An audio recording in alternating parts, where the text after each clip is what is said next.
शासनाने घेतलेले निर्णय, शासनाच्या त्यांच्या मागण्याप्रमाणे प्रस्तावित केलेल्या जो काही प्रस्ताव सादर दिलेला आहे त्यांनी त्याला मान्यता दिली. त्याच्यावर लगेच आम्ही पुढच्या 2-3 दिवसात शासन निर्णय काढून अंमलबजावणीला आम्ही सुरुवात करतोय. आणि म्हणून मी आपल्या सर्वांच्या वतीने 2-3 दिवसात म्हणले तर सूचना ध्यानात ठेवा सगळे जण.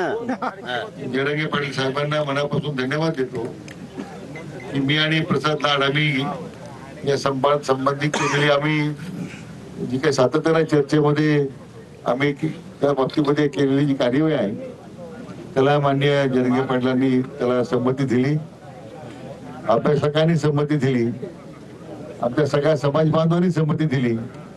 म्हणून तुमचं सुद्धा मी मनापासून अभिनंदन करतो. आणि पुन्हा एकदा मी आपल्या सर्वांच्या वतीने जरांगे पाटलांना विनंती करतो की त्यांनी आता आमच्या समाज बांधवांच्या हिताकरता, आमच्या सर्वांच्या हिताकरता आपलं सुरू केलेलं उपोषण स्थगित करावं अशी त्यांना विनंती करतो. आपण सगळ्यांनी कृपा टाळ्याच्या गजरामध्ये माझ्या प्रस्तावाला संमती द्यावी अशी आपल्या सगळ्यांनी विनंती करतो.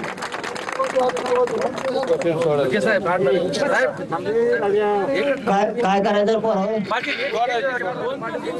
थांबा 1 मिनिट, थांबा 1 मिनिट आला करू. एक विनंती आहे, याच्यानंतर 5 जण उपोषण करायची वेळ येऊ नका. मला ही गडगडीची आमच्या तुमचा जीव खरं उपोषण करू नये म्हणून करावं लागत असतं मला. आम्ही तुमचं प्रेम खरंय बाबा. तुम्ही म्हणताय ना मला इथून पुढे उपोषण करूच नका, पण मला तुमचं करावं लागतं. आता 1 मिनिट ऐका सगळेजण, गोंधळ बंद करता. 1 मिनिट ऐकूया, ऐका रे. बाकीच्या पोरांचा प्रॉब्लेम होतो त्यांना ऐकायला नाही गेलं. शांत बसा 1 मिनिटासाठी. आपण काय करू आता, ते म्हणलेत ना 2-3 दिवस म्हणलेत ना, 2-3 दिवसात जी आर काढतो. तुम्ही राहिल्याऐवजी मी अंतरवाली तिथं मंडप सुरू करतो. असं करू नका. मग काय पडलं तर विश्वास ठेवा, एवढीच विनंती आहे. बरं चला ठीक आहे, त्यांचं म्हणणं आहे 2 दिवसासाठी विश्वास ठेवा. 2-3 दिवस म्हणजे मंगळवार कॅबिनेटच्या दिवसा विषयी निर्णय घ्यायचे त्यांना. तर आपण मग जो विश्वास घेऊन त्यांचा, आणि विश्वास नाही थांबा विश्वास कन्फ्युजन करते. परत म्हणते ते उपोषण केलं म्हणून काय मिळालं, हे सूचना काढायचं त्यांना. ते मिळाले सगळे आदेश काढायचे. आपण पडले वाचून दाखवलं ना सगळं, वाचून दाखवलं का आता. हे सगळं घेण्यासाठी आदेश काढायचे. आणि हे सगळे अभ्यासकाला मान्य आहे. थांबा तुम्ही ऐकून घेतलं त्या हे अभ्यासकांना मान्य. सगळ्या अभ्यासकांना मी दुपारी 12 वाजल्यापासून 9 वाजेपर्यंत रात्रीच्या सारखे खंडपत्र सुरू केले ते. सगळ्याच्या संमतीनं ठरले. जेव्हा ते हा म्हणले सरकार, तेव्हा आपण मुख्यमंत्री हा म्हणले ना विशेष करून त्याच्यात देवेंद्र फडणवीस साहेब मुख्यमंत्री म्हणल्यावर कोणाला नाव घ्यायचं मागं पुढे नको. त्यामुळे ते सांगतात सगळ्या सूचना काढते बघू, नाही तर पुन्हा उपोषणाला बसतात. काय झाले मग आता सोडायचं का? आता सोडायचं का नाही? थांबा रे का बसा,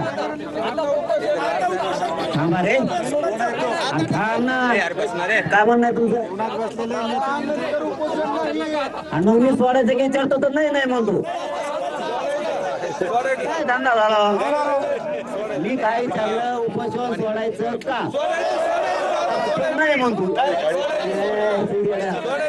नाही म्हणतो, आयुष्यात करू नका.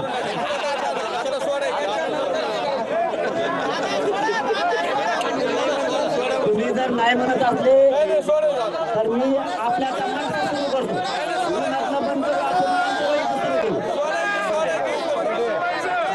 हो साहेब, ऐका पोरं, ऐका.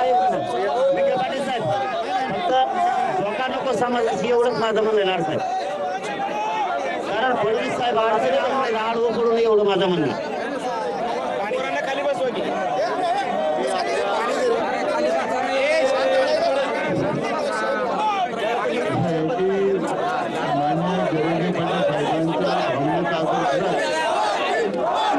जरांगे पाटील साहेबांच्या भावनेचा आदर करत यापूर्वी आपण कधी त्यांचा शब्द डावला नाही आणि भविष्यातही डावला जाणार नाही.